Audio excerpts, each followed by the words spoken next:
Hello students, I am Dr. A.B. Patil. Welcome in this session of Molecular Basis of Inheritance, lecture number 10.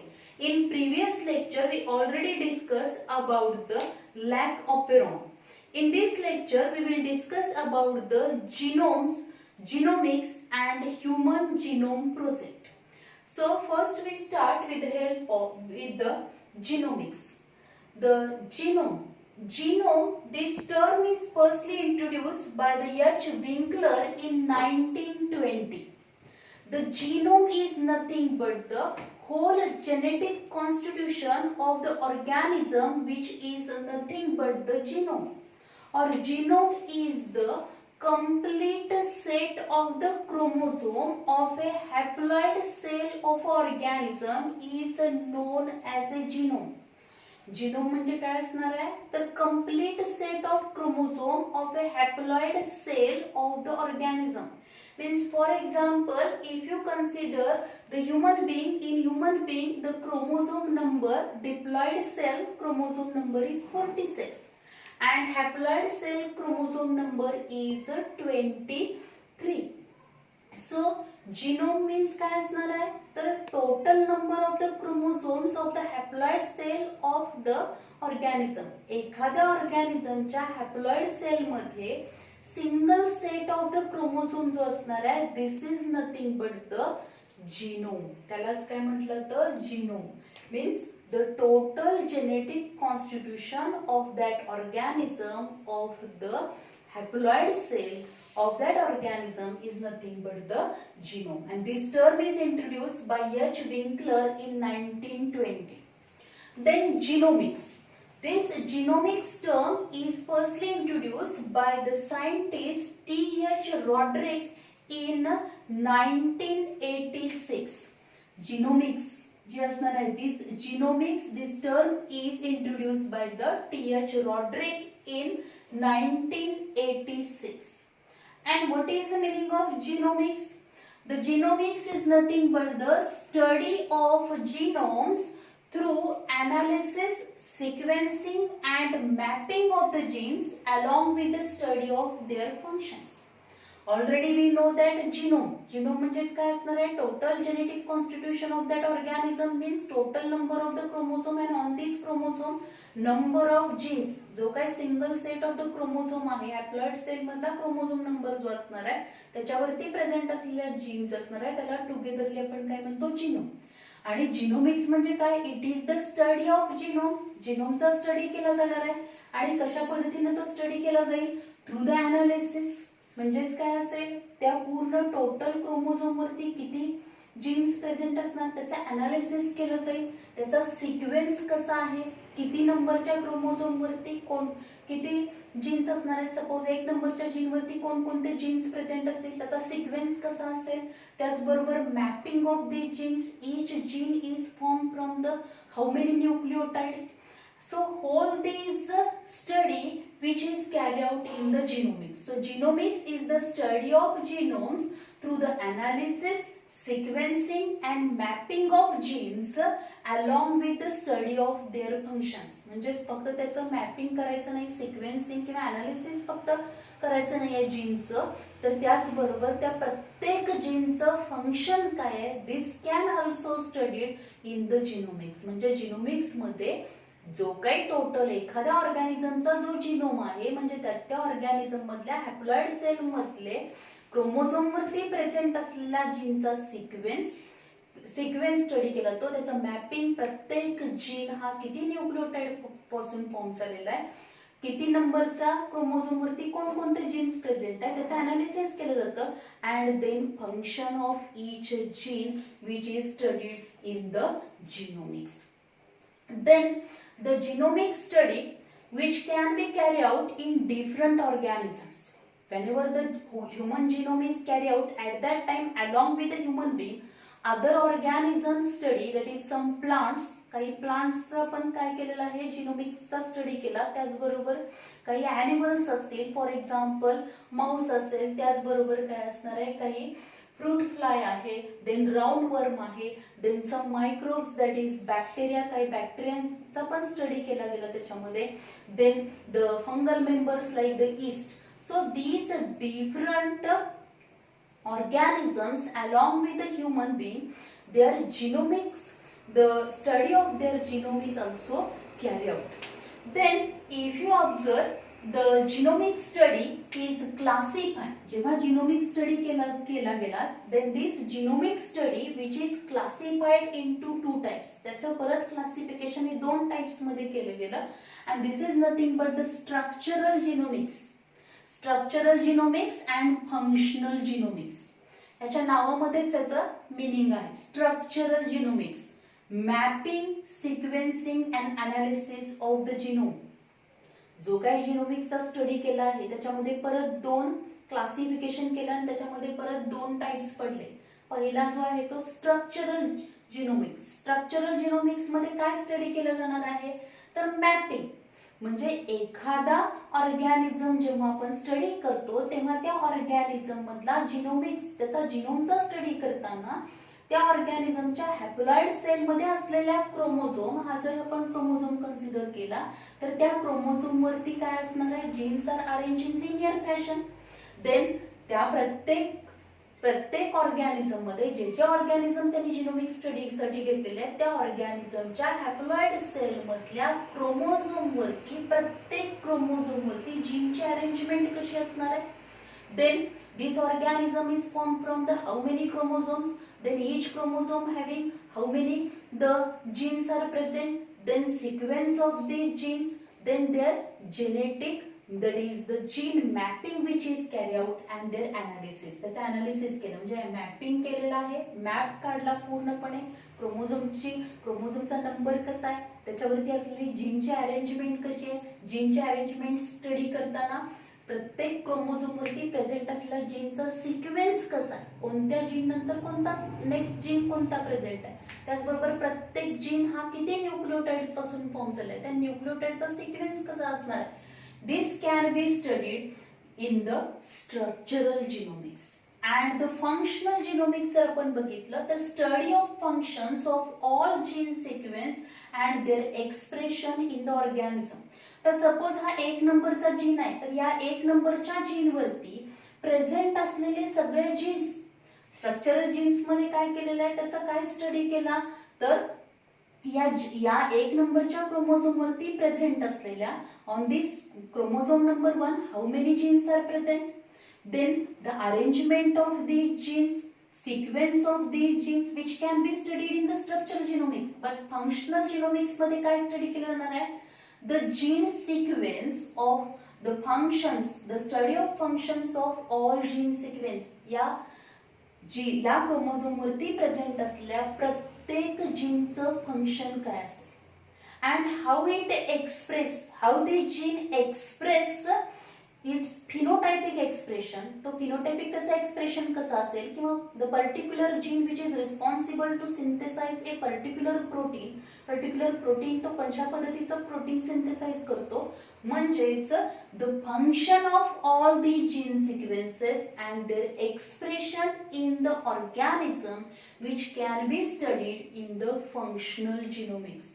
म्हणजे जेव्हा या सायंटिस्टने genomic study केला तेव्हा फक्त त्याचा मॅप काढला नाही, जीन मॅप काढला नाही, किंवा जीनचा नंबर किती आहे, क्रोमोझोमचा नंबर किती आहे, त्याची अरेंजमेंट किती आहे एवढा स्टडी केलेलं नाहीये. तर त्याचबरोबर काय असणार आहे, along with their gene mapping, sequencing, analyzing, also they studied the function of each gene and their expression in the organism. Then the application of the genomics. These genomic studies, there are different applications of the genomics, and these are nothing but the first one, improvement of the crop plant, then human health and livestock. These genomic study which help for the improvement of the crop plant, means whenever there is a improvement of the crop plant, whenever you require the more yield or disease free varieties जर आपल्याला पाहिजे असतील, किंवा ज्या desirable characters, the varieties which having the desirable characters, they give the more yield. At that time this technique, that is genomic study, which play very important role by introducing the desirable genes in a particular plant species or the particular plant cell, we can produce the transgenic plant which having the desirable characters, and in this way we can carry out the improvement in the crop plant by the genomic study. As well as the human health. Human health चा जर आपण विचार केला, there are some genetical disorder which can be diagnosis, then cure, then proper treatment is given by the genomic study. As well as some hormones, the genes which are responsible to synthesize a specific hormone, these hormones which are not properly synthesized in the human being, then some disorders are developed in the human being. By the genomic study, if we know the gene which is responsible to synthesize a specific protein, specific hormone, then this gene if introduced in the bacteria, then in the laboratory we also produce these hormones, proteins, enzymes in the large scale. For example, insulin. Insulin produce करणारा gene जर इसेरिया coli मध्ये, E coli मध्ये introduce करून आपण काय करू शकतो, laboratory level ला the insulin production which can be carried out. In this way, the number of problems which are related with the human health which can be also studied, or their application, that is genomics application, which is also carried out or which is related with the human health. Then livestock. This livestock which is included, that is there is a rearing caring of the different animals, and by rearing caring of these different animals we get the production, that is we get the economically some animals which are beneficial for the human beings. For example, cows, buffaloes, goats, sheep, then also some birds which also play very important role, that is poultry farm मध्ये पण आपण बघतो. असे जे काही animals असतील, these are the livestock. To improve their varieties, this genomic study also play very important role to produce the different varieties of these livestock, due to which we get the large amount of the production of the milk, as well as which also increase the production of the wool production आपण increase करू शकतो, meat production increase करू शकतो. In this way, this application of genomics, that is the improvement of the crop plant, then human health and the livestock. Then genomics research can be applied in the different sectors including medicine, biotechnology and social science.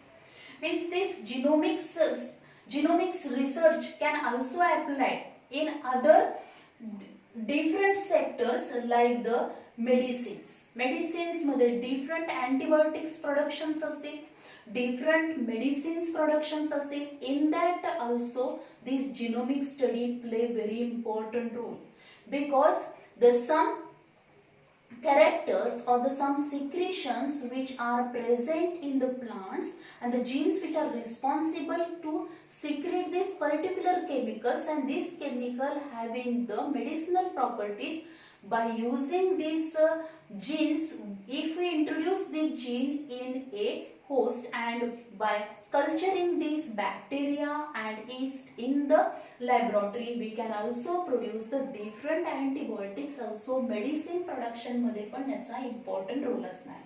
Then biotechnology मध्ये means especially for the production of transgenic varieties, genetically modified varieties develop करताना सुद्धा genomics important role आहे. जोपर्यंत आपल्याला एखाद्या living ऑर्गॅनिझमचा genome आपल्याला माहित नाही, त्याचं जीन मॅपिंग माहित नाहीये, कोणत्या क्रोमोझोम वरती कोणता जीन प्रेझेंट आहे, त्याचा सिक्वेन्स कसा आहे, तोपर्यंत आपण जीन आयसोलेट करू शकणार नाही. त्या जीनचा आपल्याला जोपर्यंत फंक्शन माहित होऊ शकणार नाही, तोपर्यंत आपण काय करू शकणार नाही. Then we can't isolate these particular genes from the particular organism, and then by genomic study we can isolate this gene from the specific organism, and then we introduce this gene into the specific other host with the help of vector and the biotechnology. In biotechnology, this genomic study which play very important role. Without genomic study we can't produce these transgenic varieties. Then social sciences, these also genomic study play very important role.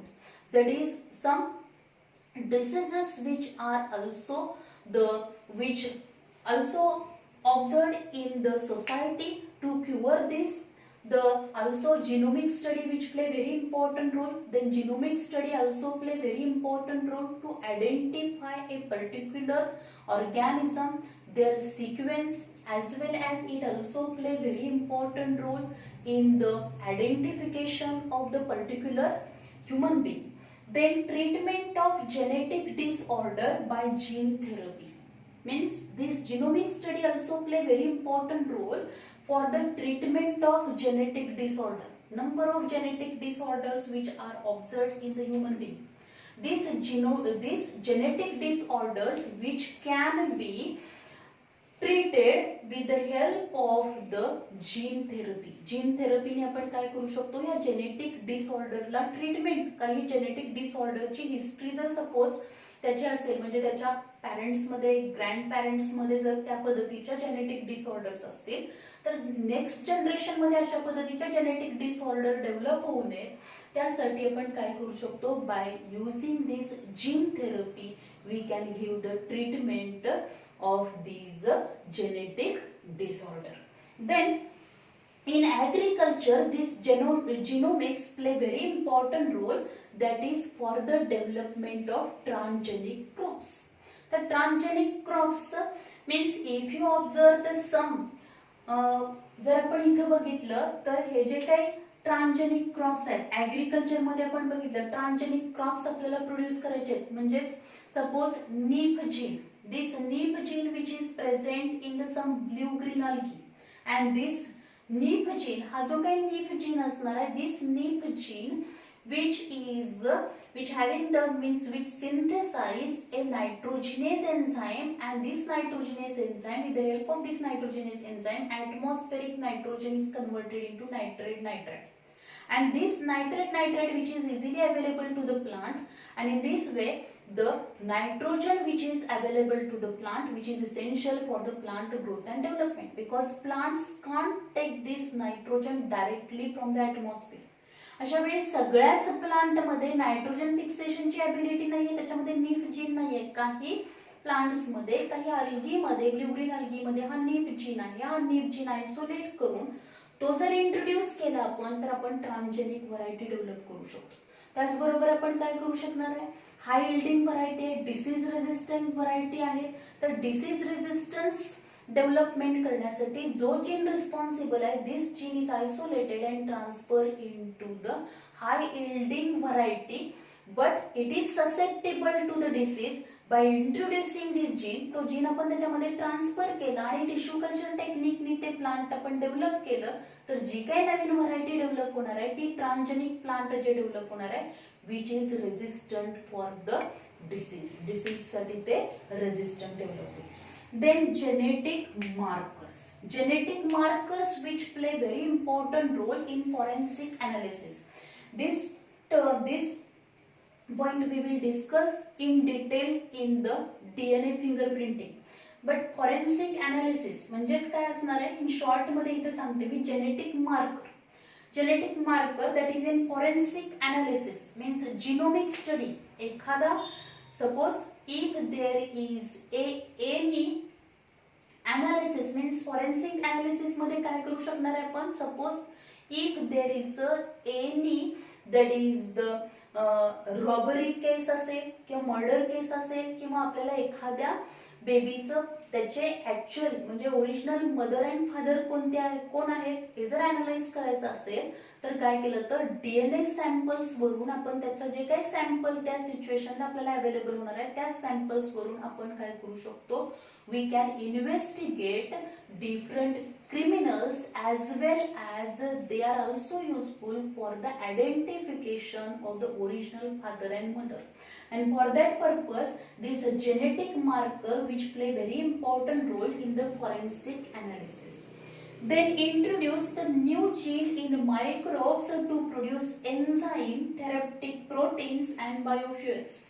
म्हणजे आपण मगाशी सांगितले त्या पद्धतीनेच introduce the new genes in the microbes, म्हणजे जसं आपण म्हटलं की to produce the enzymes, therapeutic proteins and biofuels. म्हणजे जसं समजा आपल्याला इन्सुलिन प्रोडक्शन करायचं आहे, जर डायबिटिक्स कंट्रोल करायचं असेल तर त्याच्यासाठी इन्सुलिन द्यावं लागतं आणि हे इन्सुलिन जर लॅबोरेटरीमध्ये लार्ज स्केलमध्ये प्रोड्यूस करायचं असेल तर इन्सुलिन प्रोड्यूस करणारा जीनच आपण आयसोलेट केला and then it is transfer into the E coli with the help of vector, and then these E. coli they are grown in the laboratory. Then each cell of the E. coli, that is E. coli, all these E. coli having the ability to produce the insulin. In this way we can produce these hormone in the laboratory scale. As well as other, that is the काही enzymes असतील त्या enzymeचं production पण आपण काय करू शकतो, laboratory मध्ये करू शकतो by introducing the genes. तो जो जीन हे पर्टिक्युलर एन्झाइम प्रोड्यूस करणार आहे तो जीन आपण आयसोलेट केला, तो सेपरेट करून घेतला, रिस्ट्रिक्शन एंडोन्यूक्लियस एन्झाइमनी तेवढा जीन कट केला आणि त्या मायक्रोब मध्ये इंट्रोड्यूस केला. Then we produce these enzymes, therapeutic proteins in the large scale. As well as biofuel पण आपल्याला काय करता येईल, बायोफ्युएल प्रोड्यूस करणारे काही प्लांट्स आहेत, these having the ability to produce the fuel. Biofuel produce करण्याची त्याच्यामध्ये कॅपॅसिटी आहे. फॉर एक्झाम्पल जट्रोप आहे. So in this way we having the by this genomic study we can introduce the new gene in the microbes to produce the different enzymes, hormones, proteins as well as the biofuels. Then so this is all about the genomics. Here we discuss about the different application, that is improvement of the crop plant, human health and livestock, then genomic research in the medicine, biotechnology, social science, then treatment of the genetic disorder, agriculture, genetic marker, and also for the production of the proteins, hormones and the biofuels. Then we discuss about the human genome project. त्यानंतरचा point आपल्याला कोणता बघायचा आहे तर human genome project. This human genome project which is also called as a mega project. याला काय म्हटलेलं आहे, this human genome project, that is HGP. This human genome project also known as mega project. This project is launched in 1990. हा project कधी launch झाला, 1990 मध्ये launch झाला and it is completed in 2003. Actually the whole project is completed in 2006. जे major जे काही त्याचं work होतं ते 2003 मध्ये कंप्लीट झालं होतं. फक्त एक क्रोमोझोम जो होता त्या क्रोमोझोम नंबर 1 वरती सगळ्यात जास्त काय होते जीन्स प्रेझेंट होते, तेवढ्या फक्त एका क्रोमोझोमचं वर्क हे सगळं कंप्लीट होण्यासाठी 2006 पर्यंत कंप्लीट झालं. पण मेजर जे काही वर्क होतं ते ह्युमन जिनोम प्रोजेक्टचं वर्क हे 2003 मध्ये कंप्लीट झालेलं आहे. Then this project which is coordinated by the US Department of Energy and National Institute of Health. या दोन जे काही इन्स्टिट्यूट आहेत त्यांच्या कोलॅबोरेशननी काय केलंय, these the coordinated by the US Department of Energy and National Institute of Health, they carry out this whole project, and in this project more than 12 countries which are involved in this project. Means more than 12 countries scientists which are involved in this project, and they togetherly work in this project, and they carry out a lot of information they studied in different angles. Whenever they carry out this project, in that project along with the human genome study also these scientists also carry out or also studied the genome of the E. coli bacteria as well as the yeast, that is Saccharomyces cerevisiae, also the roundworm, then the plant like lotus as well as Arabidopsis thaliana, then the Drosophila, then the mouse, all these, and also some other animals and the plant study which can be carried out, their genomic study which is also carried out in this project. Because along with the human being, these plants, animals, bacteria and fungi study their genomic study is also carried out to study the comparative study of the human genome and other animals genome. बाकीच्या animals मधला, plants मधला, bacteria, fungi यांचा genomic study त्यांनी का carry out केला? तर जेव्हा त्यांनी या बाकीच्या ऑर्गॅनिझम मधला जिनोमिक स्टडी केला आणि ह्यूमन जिनोमिक स्टडी केला, त्याच्यावरती असलेले जीन्स, त्यांचा सिक्वेन्स, ते किती प्रमाणात प्रोटीन सिंथेसिस करतात आणि मग या बाकीच्या ऑर्गॅनिझम मध्ये असलेले जीन्स, त्याचा नंबर, त्यानंतर त्याची अरेंजमेंट आणि ते सिंथेसाइज करत असलेले प्रोटीन यांच्यामध्ये कंपॅरेटिव्ह त्यांना स्टडी करायचा होता की due to this comparative study this animals or which animals which are beneficial or which are used for the human welfare in the further study. Then this human genome project, which is known as mega project. Why it is called as a mega project? For the sequencing, if you observe the human genome मध्ये base pairs किती आहेत? 3 into 10 raised to 9 base pairs are present. And for the sequencing of the one base pair cost is $3. एका base पेअरचं sequencing करण्यासाठी जी काही cost, जो काही खर्च येत होता तो किती होता? $3 per base pair. And the whole this project, that is whole this project means human project जो असणार आहे ते ह्युमन बीइंग मधल्या सगळ्या बेस पेअरचं सिक्वेन्सिंग अनालायझिंग करण्यासाठी जी estimated cost of this project which is nothing but the $9 billion. So it is called as a mega project. Then also in this project whole information is stored in the form of टायपिंगच्या form मध्ये ही सगळी information store केली होती आणि जी काही information store केलेली आहे the type in the form of book and the one page of this book having the 1000 words. एका पेज वरती किती वर्ड्स इन्क्लूड होते? 1000 वर्ड्स इन्क्लूड होते. and one book, एका बुक मधलं एक बुक जर आपण कन्सिडर केलं तर त्याच्यामध्ये किती पेजेस असणार आहेत? 1000 पेजेस असतील.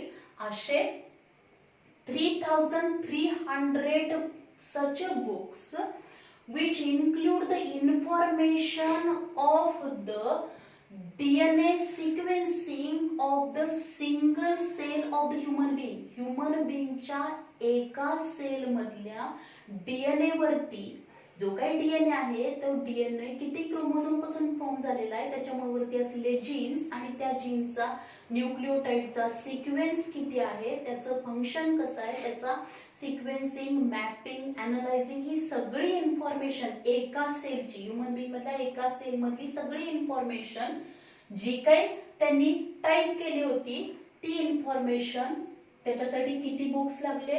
3300 such books and each book having 1000 pages and each page having the 1000 words. So this such a huge information which is present on the human DNA, the single cell human DNA. Then this human genome project is associated with the new area of biology which is nothing but the bioinformatics. हा जो काही human genome project होता, this human genome project which is associated with a new area of the biology and which is known as bioinformatics. त्याला काय म्हटलेलं आहे? Bioinformatics. As well as there is these scientists also observe that the overlapping this जे काही jeans होते, जे chromosomes होते, त्याच्यावरती जी काही इन्फॉर्मेशन होते, काही ठिकाणी ओव्हरलॅपिंग आपल्याला दिसलंय. such information for the analyzing, sequencing and mapping of this information also they use the computer data project. त्याच्यामध्ये सुद्धा प्रोग्रामिंग, कॉम्प्युटर प्रोग्रामिंगचा सुद्धा त्यांनी काय केलं, त्याच्यामध्ये वापर केलेला आहे. Then main aims of this project, हा जो काही ह्युमन जिनोम प्रोजेक्ट होता त्याचा मेन एम काय होतं? Mapping of the entire human genome. जो काही टोटल ह्युमन जिनोम आहे त्याचं काय करायचं? मॅपिंग करायचं. Mapping of the entire human genome, म्हणजे ह्युमन बीइंगच्या एका सेलमध्ये जे काय हॅप्लॉइड सेलमध्ये 23 क्रोमोझोम्स असतील, त्या प्रत्येक क्रोमोझोम वरती प्रेझेंट असलेल्या जीन्सचं sequencing, then their mapping which can be carried out in this project. या प्रोजेक्ट मध्ये mapping the entire human genome, then store the information in databases. जी काही इन्फॉर्मेशन आहे ती सगळी information this information is stored in databases, then develop the tools and techniques for the analysis of data. म्हणजे हा जो project त्यांनी सुरू केला होता, तो प्रोजेक्ट मध्ये जो काही डाटा आहे त्या डाटा अनालिसिस करण्यासाठी त्यांनी काय केलंय, they also develop some tools and techniques. वेगवेगळ्या प्रकारचे टूल्स त्यांनी वापरलेत, काही नवीन टेक्निक्स त्याच्यासाठी त्यांनी डेव्हलप केले. And for they analyse the whole data, सगळा डाटा त्यांनी अनालाइज केला. Then transfer of related technologies to private sectors. त्याचबरोबर म्हणजे स्पेशली इंडस्ट्रीज मध्ये त्यांनी काय केले, transfer of the related technologies, त्याच्याशी रिलेटेड ज्या काही टेक्नॉलॉजीज आहेत, this transfer of the related technologies to the private sectors, especially that is the industries. Then taking care of the legal, ethical and social issues arises from the project. म्हणजे जेव्हा हा project सुरू होता तेव्हा बरेचसेच काही problems येऊ शकतात, काही सोशल इश्यूज डेव्हलप होऊ शकतात, काही लीगल इथिकल इश्यूज डेव्हलप होऊ शकतात. तर असे इश्यूज जे काही डेव्हलप होणार आहेत हा प्रोजेक्ट सुरू असताना, त्याच्यासाठी सुद्धा त्यांनी बऱ्याचशा प्रिकॉशन्स घेतल्या होत्या. They also take the precautions and cares of the legal, ethical and social issues arises from the project. हा प्रोजेक्ट करताना हा प्रोजेक्ट मध्ये जी इन्फॉर्मेशन बाहेर पडणार आहे ती इन्फॉर्मेशन जेव्हा येणार आहे त्याच्यामधून बरेचसेच काय होऊ शकतात, सोशल इश्यूज डेव्हलप होऊ शकतात, लीगल इथिकल इश्यूज पण डेव्हलप होऊ शकतात. So they also take the care during this project. So these are the different aims of this project. हे सगळे काय त्याचे या प्रोजेक्टचे एम आहे, that is mapping of entire project, then store the information in database, develop the tools and techniques for the analysis of data, transfer of the related technologies to the private sector, especially industries, then taking care of the legal, ethical and social issues arises from the project. Then methodologies. तर methodologies मध्ये जर आपण बघितलं, there are the two methodologies, that is express, म्हणजे two approaches which are arises during the methodologies. जेव्हा ह्या प्रोजेक्टची methodology actually work मध्ये आली, at that time there are two approaches, दोन अप्रोचेस होते. The express sequence tags, express sequence tags, आणि दुसरा अप्रोच काय होता, सिक्वेन्स ऑफ द एनोटेशन्स. आता express sequence tags, express sequence tags मध्ये काय इन्क्लूड केले, identify of all genes on RNA. RNA वरती जे काही जीन्स प्रेझेंट असणार आहेत, म्हणजेच जी इन्फॉर्मेशन ही पर्टिक्युलर प्रोटीन सिंथेसाइज करण्यासाठी कॉपी होणाऱ्या डीएनए वरून, ही जी काही इन्फॉर्मेशन आहे, दिस information which can be identified, mean the genes which are present on the RNA, all these genes are identified and this is included in the approach that is the express sequences tags. म्हणजे जे gene express होतात त्या express होणाऱ्या जीनचा सगळा sequence, त्याचा map हा काय करायचा, अनालाइज करायचा, आयडेंटिफाय करायचा. Then sequence annotations. तर सिक्वेन्स अनोटेशन मध्ये काय बघायचं आहे, तर जे कोडेड, नॉन कोडेड जे काय असणार आहेत ते सगळे, म्हणजे जे जीन्स एक्सप्रेस होतात, और the genes which are responsible to synthesize a specific protein, or the genes which do not synthesize any specific protein, all these genes study which can be carried out, their mapping, their analyzing, their sequencing which can be studied, and this approach is known as sequence annotation. त्याला काय म्हटलं तर sequence annotation.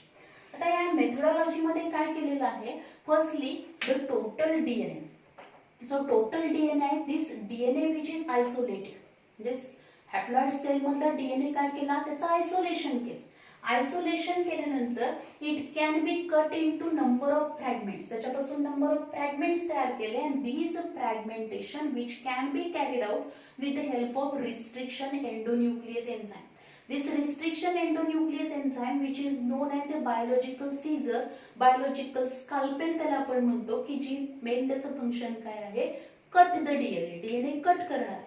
And by using this biological seizure, that is restriction endonuclease enzyme, this isolated DNA which can be cut into small fragments, that is random fragments त्याचे तयार केले and then clone in a suitable host. आणि नंतर काय केलेलं त्याचं, हा प्रत्येक फ्रॅगमेंट हा काय केला, सुटेबल होस्ट मध्ये म्हणजे बॅक्टेरिया का यीस्ट मध्ये तो with the help of vector transfer केला. म्हणजे सपोज आता आपण जर बघितलं तर याच्यामध्ये आपल्याला काय दिसेल, सपोज इथं आपण काय केलेलं आहे, हा जो काही डीएनए असणार आहे, दिस डीएनए which is हा डीएनए हा आयसोलेट केला आणि ह्याचे काय केले, फ्रॅगमेंट्स केले, तसे छोटे छोटे फ्रॅगमेंट्स केले. हा जो काही प्रत्येक फ्रॅगमेंट आहे, this fragment which is transfer into bacteria, म्हणजे तो काय करणार आहे, क्लोन करायचा हा फ्रॅगमेंट. आता हा 1 नंबर 2 नंबर 3 नंबर असे फ्रॅगमेंटला नावं दिली. समजा हा 4 नंबरचा फॅक्टर याच्यामध्ये ट्रान्सफर केला with the help of vector, वेक्टरच्या सहाय्याने तो काय करणार, ट्रान्सफर करणार. आणि ट्रान्सफर करून काय करणार आहे, तर हा बॅक्टेरियाची ग्रोथ ही लॅबोरेटरीमध्ये घ्यायची की त्याच्या मल्टिपल कॉपीज तयार होतील. म्हणजे हा जो फ्रॅगमेंट आहे याचं क्लोनिंग केलं, एका फ्रॅगमेंटच्या थाउजंड्स ऑफ कॉपीज तयार केल्या. This is nothing but the cloning of the these factors in the suitable host, एका सुटेबल होस्ट मध्ये. मग त्याच्यासाठी बॅक्टेरिया किंवा यीस्ट त्यांनी वापरले, बॅक्टेरियामध्ये पण ई कोलाई वापरला आणि त्याच्यामध्ये नंबर ऑफ कॉपीज तयार केल्या. आणि यासाठी जे वेक्टर्स त्यांनी वापरले, these vectors, these especially the 2 vectors which are used, that is bacterial artificial chromosome means BAC, this vector is used, or the yeast artificial chromosome. These 2 vectors which are selected by the scientist in this project, that is bacterial artificial chromosome BAC and yeast artificial chromosome, that is YAC, and they prefer mostly the yeast la they prefer केले. So in this way these 2 vectors which are used for the that is the transfer of the fragment into the specific host मध्ये transfer करण्यासाठी त्यांनी काय वापरले, हे vector वापरले. याच्यावरती पण क्वेश्चन आपल्याला एमसीक्यू मध्ये क्वेश्चन विचारला जातो, which vectors which are use during the human genome project. Then whenever this project which is carried out, and along with this project they also, human genome project, they also studied the different organisms genomic study. After the completion of these project, what are the different data or what are the silent features of these human genome project. हा जो काही human genome project आहे त्याचे silent features काय आहे, present काय features असणार आहे. The features of this project, that is human genome, which include 3164.7 million nucleotide bases. म्हणजे ह्युमन बीइंगचा जो जिनोम असणार आहे, जिनोम आपल्याला माहिती आहे हॅप्लॉइड सेल मधले जे क्रोमोझोम्स असणार त्याच्यावरती प्रेझेंट असलेले genes means genetic constitution of that organism, त्याच्यामध्ये किती न्यूक्लियोटाइड बेसेस आहेत, that is 3164.7 million nucleotide bases. Then average gene जर आपण बघितलं, average genes which are 3000 bases, म्हणजे ॲव्हरेज जीन्स जर आपण बघितले क्रोमोझोमचे असणार आहेत, त्या क्रोमोझोम्स वरती ऑन अन ॲव्हरेज प्रत्येक क्रोमोझोम वरती किती जीन्स प्रेझेंट असणार आहे, तर सर्वसाधारणपणे काय असतील 3000 bases which are present on the average gene. म्हणजे प्रत्येक जर आपण बघितला तर प्रत्येक जीन जर आपण बघितला, क्रोमोझोम तर असणारच आहेत, 23 क्रोमोझोम्स आहेत, त्या क्रोमोझोम मध्ये परत काय असणार आहे, जीन्स असतील. आणि प्रत्येक जीन जो असणार आहे त्या प्रत्येक जीन मध्ये किती न्यूक्लियोटाइड बेस पासून प्रत्येक जीन फॉर्म झालेला आहे, तर on an average 3000 nucleotide base पासून प्रत्येक जीन्स फॉर्म झाले. आता याच्यामधला लार्जेस्ट ह्युमन जीन जो आहे which is dystrophin, which having 2.4 million bases. 2.4 million bases. हा सेकंड पॉइंट काय आहे बघा, ॲव्हरेज जीन. ॲव्हरेज जीन म्हणजे काय असेल, आता आपण जर बघितलं तर ह्युमन बिंग मध्ये टोटल नंबर ऑफ जीन्स किती आहे, 30,000 जीन्स असणार. 30,000 जीन्स प्रेझेंट आहे. आणि या प्रत्येक जीन जो असणार आहे तो प्रत्येक जीन मध्ये काय असणार आहे, न्यूक्लियोटाइड बेस पेअर्स असतील, म्हणजे ॲडेनिन असेल, ग्वानिन असेल, सायटोसिन, थायमिन, अशा जो काही न्यूक्लियोटाइड बेसेस असणार आहे, दीज न्यूक्लियोटाइड बेस हे ॲव्हरेज किती असणार आहे, 3000 बेस पासून जीन्स फॉर्म झाले. त्या सगळ्यात त्याच्यामध्ये लार्जेस्ट हा ह्युमन जीन कोणता आहे, डायस्ट्रोफिन जो असणार आहे, dystrophin which is form from the 2.4 million bases पासून हा जीन फॉर्म झाला. यावरती पण नीट मध्ये क्वेश्चन विचारला जाऊ शकतो. Then total number of genes किती असतील, 30,000 genes which are present in the human बिंगच्या एका सेल मध्ये, त्याच्या जीनोम मध्ये जे जीन्स प्रेझेंट असणार आहेत ते किती आहेत, 30,000 जीन्स असतील. And this value or this number of the gene which is less than the estimated number which is previously estimated, and previously estimated number किती होता, 80,000 to 1,40,000 जीन्स. म्हणजे सुरुवातीला सायंटिस्टना असं वाटत होतं, म्हणजे हा ह्युमन जिनोम प्रोजेक्ट स्टार्ट करण्याच्या आधी सायंटिस्टनी फक्त असं एस्टिमेटेड केलं होतं, त्यांनी असं मांडलं होतं फक्त की ह्युमन बिंग मध्ये ह्युमन जिनोम जो असणार आहे तो 80,000 to 1,40,000 जीन्स पासून फॉर्म झालाय. पण ऍक्च्युली जेव्हा हा प्रोजेक्ट कंप्लीट झाला, then scientists know that is the human genome is formed from the 30,000 genes. Then 99.9% nucleotide bases are exactly same in all people. आपण जर बघितलं ह्युमन बिंग मध्ये, जे ह्युमन बिंग सगळे ह्युमन बिंग जे असणार आहेत, आपण सगळे जे आहोत ह्युमन बिंग जे असणार आहेत त्याच्यामध्ये all individuals, all human beings they are 99.9% आपण कसे आहोत, एकसारखे. फक्त 0.1%च आपल्यामध्ये काय आहे, डिफरन्स आहे.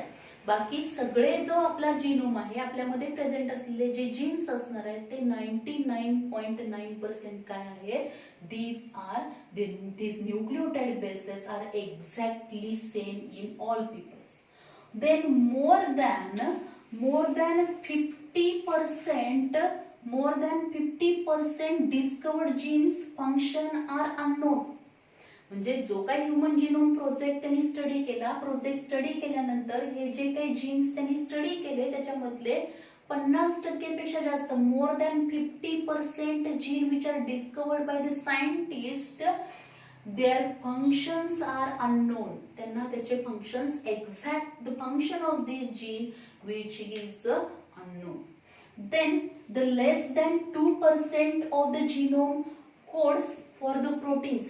हा जो काही टोटल जीनोम आहे त्याच्यामधले फक्त 2% जीन्स जे असणार आहेत, द लेस दॅन 2% जीनोम म्हणजे टोटल जो जीनोम आहे त्या जीनोम मधले फक्त 2% जीनोम हा कशामध्ये इन्व्हॉल्व आहे, which is involve in the synthesis of the specific protein. जे काही ते काय करणार आहेत, कोडेड फॉर द प्रोटीन्स. आपण प्रोटीन सिंथेसिस मध्ये बघितलेलं आहे की डीएनए जो आहे त्या डीएनए वरती जी काही इन्फॉर्मेशन प्रेझेंट असणार आहे for the synthesis of specific protein, this information which is copied in the form of messenger RNA, then this messenger RNA reaches up to the site of protein synthesis and where the protein synthesis is takes place. मग हे जे काही protein synthesis साठी लागणारी information किंवा protein synthesis मध्ये involve असलेले जे जीन्स असणार आहेत किंवा टोटल जीनोमचा किती पर्सेंट पार्ट हा प्रोटीन सिंथेसिस मध्ये इन्व्हॉल्व आहे, तर less than 2% of genome codes for the proteins. Then repeated sequence make up very large portion of the human genome. Human genome जो असणार आहे ते ह्युमन जिनोम मध्ये आपण जर बघितलं repeated sequence makeup a large portion. जो ह्युमन बिंगचा जिनोम आहे म्हणजे हा जो काही डीएनए आहे त्या डीएनए मध्ये या डीएनए वरती बराचसाच पोर्शन जो असणार आहे repeated sequence make up very large portion. म्हणजेच स्पेसिफिक सिक्वेन्स आहे न्यूक्लियोटाइडचा सिक्वेन्स आहे की तो रिपीटेड झालेला आहे. असा रिपीटेड सिक्वेन्स काय असणार आहे large, that is very large portion of the human genome. Then repeated sequence which is 100 to 1000 times no direct function. त्याचं डायरेक्ट फंक्शन ते कुठल्याही प्रकारचं डायरेक्ट फंक्शन करणार नाहीये, पण असे रिपीटेड सिक्वेन्स किती वेळा आपल्याला दिसतील, काही मध्ये 100 टाइम्स दिसणार आहेत, काही मध्ये 200 दिसतील, अप टू 1000 टाइम्स. प्रत्येक इंडिव्हिज्युअल मध्ये ते वेगवेगळं आपल्याला दिसेल. देन क्रोमोझोम नंबर 1, जो क्रोमोझोम नंबर 1 आहे की ऍक्च्युली हा क्रोमोझोम नंबर 1 स्टडी करण्यासाठी काय असेल तो त्यासाठी हा प्रोजेक्ट कंप्लीट कधी झाला 2000, म्हणजे पूर्णपणे कंप्लीट कधी झाला 2006 मध्ये. 2003 मध्ये त्याचं वर्क कंप्लीट झालं होतं, पण हा एक क्रोमोझोम नंबर 1 जो आहे त्याच्यावरती the gene number is more. The chromosome number 1 which having the excess or the very large number of the genes, that is 2968 genes which are present on the chromosome number 1. म्हणजे सगळ्यात जास्त jeans कोणत्या chromosome वरती असणार आहेत, chromosome number 1 जो असणार आहे ह्युमन बिंग मधला त्याच्यावरती 2968 genes which are present. And on the chromosome Y, human being मध्ये एक्स अँड वाय हे 6 क्रोमोझोम्स असतील, त्याच्यामधल्या वाय क्रोमोझोम वरती सगळ्यात कमी जीन्स प्रेझेंट असणार आहेत, which are nothing but the 231 genes which are present on the Y chromosome. Then 1.4 million locations of the single base DNA differences, that is single nucleotide polymorphism which is observed. And finding the chromosomal location for the disease associated sequence. म्हणजे असं आपल्याला काय दिसलेलं आहे याच्यामध्ये 1.4 million location, जो काही human genome आहे त्याच्यामधल्या 1.4 मिलियन लोकेशन्स मध्ये आपल्याला असं दिसलंय की सिंगल बेस डीएनए डिफरन्स, म्हणजे बाकीचा सगळा सिक्वेन्स जो असणार आहे म्हणजे adenine, guanine, cytosine, thymine, adenine, guanine, cytosine. आता जो दुसरा हे असणार त्याच्यामध्ये ॲडेनाइन, ग्वानिन, सायटोसिन. आता इथं थायमिन आहे, इथं फक्त काय ॲडेनाइन परत आहे तसा बेस पेअर दिसणार. म्हणजे काय दिसेल 1.4 मिलियन लोकेशन्स असे आहेत की जिथं सिंगल बेस डीएनए डिफरन्स आपल्याला पाहायला मिळेल. त्यालाच म्हटलं जातं सिंगल न्यूक्लियोटाइड पॉलिमॉर्फिझम म्हटलं जातं. And this play very important role finding the chromosomal location for a disease associated sequence. त्याचा उपयोग कशासाठी होणार आहे, to find out the chromosomal location for disease associated sequence. जर एखादा जेनेटिकल डिसऑर्डर असेल किंवा डिसीजशी रिलेटेड जर सिक्वेन्स आपल्याला त्या पद्धतीने दिसला, for the identification which also play very important role. As well as in this human genome project, when they studied along with this human genome, also other organism genomic study which is carried out, and by studying this genomic study, they identified that 90% our genome is similar to the E. coli as well as mouse. जो काही Mouse असणार आहे त्याच्याबरोबर आपला जो 90% जे काही आपल्यामध्ये प्रोटीन सिंथेसाइज होणार आहे ते प्रोटीन जे असणार आहे त्या प्रोटीन सिंथेसाइज हे 90% आपल्यासारखेच प्रोटीन सिंथेसिस कशामध्ये होणार आहे तर माऊस मध्ये होतील. त्याचबरोबर आपल्यामधला जो काही इसेरिशिया कोलायचा ई कोलायचा जो काही जिनोम आहे त्या genome which is 90% similar to the human being. त्याच्यात तो 90% similar आहे. So these are mostly or the other organisms which shows the more similarity to the human being. So these organisms which are used for the study or the testing, जसं आपण बघतो की काही आपल्याला medicines taste करायचे असतील तर काही मॅमल्स वापरले जाते, त्याच्यामध्ये गिनीपिग असेल, मॉस असेल, याच्या हे वापरले जातात. का? कारण त्याचे बरेचसेच काय असणार आहे, त्याचा जिनोम हा आपल्याशी सिमिलर आहे, की त्यामुळं रिझल्ट्स आपल्याला जे मिळणार आहेत which are use for the further study. Then whenever they completed the project, and here we observed one of the chart which include the organisms which are also studied, the organisms genomes which are studied in the human genome project. Human being, that is homo sapiens, chromosome number 46 आहे, gene number त्याचा किती आहे 33,000. Size of the base pair 3 billion base pairs. Then mouse, that is musculus, 40 chromosome number आहे, gene number आहे 25,000 आणि त्याचे base pairs असतील 2.9 billion base pairs. Then fruit fly, that is Drosophila melanogaster, that is 8 chromosome number 8 आहे, gene number that is 13,000. Then the base pairs 165 million base pairs. Then plant Arabidopsis thaliana, the 10 chromosome number असेल, gene number जो असणार आहे तो किती आहे 25,000 असतील आणि बेस पेअर्स किती आहेत 157 मिलियन बेस पेअर्स. राऊंड वर्म जो आहे त्या राऊंड वर्मचा क्रोमोझोम नंबर जो आहे दॅट इज सी इलिगन्स जो असणार आहे त्याच्यामध्ये क्रोमोझोम नंबर 12 आहे, जीन नंबर जो आहे 19,000 अँड बेस पेअर जे असणार आहेत 97 million base pairs. East Saccharomyces cerevisiae, chromosome number 32, gene number 6,000, then 12 million base pairs. Then bacteria E. coli, chromosome number किती आहे 1 आहे, त्याच्यामधले जर जीन नंबर आपण बघितला 4,400 जीन्स आहेत त्याच्यामध्ये आणि बेस पेअर्स किती आहेत 4.6 million base pairs. In this way they carry out the lot of work in the human genome project, and this human genome project which play very important role or which is useful for the biotechnology, for the improvement of the crop as well as for the transgenic development of transgenic plant.